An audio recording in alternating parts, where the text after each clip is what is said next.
উৎসবমুখর পরিবেশে নির্বাচন উপভোগ করছি। তো আমরা এখন সমস্ত শিক্ষার্থীরা এখন অপেক্ষায় আছি যে কখন রেজাল্ট দিবে, আমরা রেজাল্ট নিয়ে বাসায় ফিরবো ইনশাল্লাহ।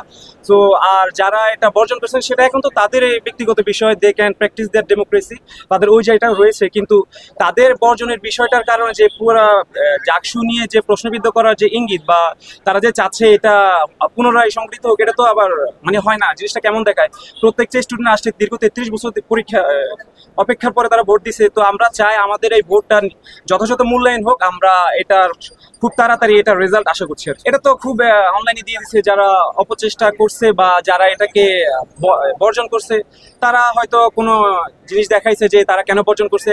অ্যাকচুয়ালি আমরা তো মিডিয়াতে দেখছিলাম যে আমরা ভোটও দিচ্ছি, আবার মাঝে মধ্যে মিডিয়াতেও দেখি। তো তাদের একটা ইস্যু ছিল যে নির্বাচনে কারচুপি হচ্ছে, যে কি কারচুপি হচ্ছে, কোথায় কারচুপি হচ্ছে, স্পেসিফিক ওই জায়গাগুলো তারা মেনশন করে না। এখানে একটা জিনিস মানে লক্ষণীয় আর কি। তো এটা হয়তো তারা পরে এটা মিডিয়াতে বিজ্ঞপ্তির মাধ্যমে জানাবে যে কেন তারা বয়কট বা বর্জন করছে। না, সেটা হচ্ছে যে যেটা বললেন যে 3-4টি প্যানেল যারা ভোটকে বর্জন করছে, আমি তো বললামই সেটা তাদের স্বাধীনতা রয়েছে, তারা ভোট বর্জন করতে পারে বা ভোটে থাকতে পারেন। কিন্তু আমার মনে হয় কি যে যারা মানে যারা আমরা ভোটার, তারা যে ভোটগুলো দিচ্ছি এগুলো তো অবশ্যই মূল্যবান ভোটার। তো তাদের যে অসন্তুষ্টির কারণ, তার কারণ যে আমাদের ভোটগুলো যে অবমূল্যায়িত হবে বা এরকম বিষয়টা মেনে নেওয়ার মতো না বিষয়টা, তো আমরা এটা মানবো না। আর যারা বলতেছে যে মেনে নিছে, তো তারা তো মেনে নিছে, নিশ্চয়ই এখানে তাদের নিকট এটা গ্রহণযোগ্য মনে হয়েছিল। এখানে যদি আমি বলতে যাই যে বড় বড় প্যানেলগুলো সেগুলো তো মেনে নিছে, তারা তো এখন নির্বাচনে এখন পর্যন্ত অবস্থান নিচ্ছে। তো এটাও তো একটা ভালো দিক যে কেউ বর্জন করছে আবার কেউ আছে। তো যে যার মতো, যার কাছে ভালো লাগছে সে গ্রহণ করছে, যার কাছে ভালো লাগে না সে বর্জন করছে। কিন্তু আমি তো বললাম মোটা তাকে বলতে গেলে কোনো সমস্যা বা আমরা কোনো ইস্যু খুঁজে পাই না ভার্সিটিতে। অবশ্যই এটা আমরা মেনে নিব না, এটা মেনে নেওয়ার মতো প্রশ্ন হয় না।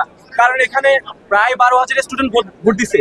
এখানে গুটি কয়েক যদি এটা না মানে, গুটি কয়েকের কারণে যদি আমাদের বাকি সমস্ত অংশীদার মানে ছেলেদের বা ভোটারদের যদি এটা বর্জন করে দেয়, আমাদের 33 বছরের যে আকাঙ্ক্ষা, যে আশা, আমরা এটা তো মানবো না।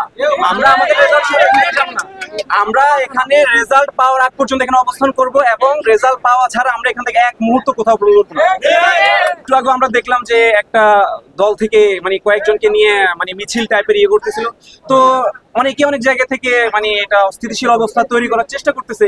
কিন্তু সাধারণ শিক্ষার্থীরা এত দুর্বল না, সাধারণ শিক্ষার্থীরা সতর্ক অবস্থানে আছে, যে কোনো ধরনের অস্থিতিশীল অবস্থা মোকাবেলার জন্য তারা সর্বদা প্রস্তুত।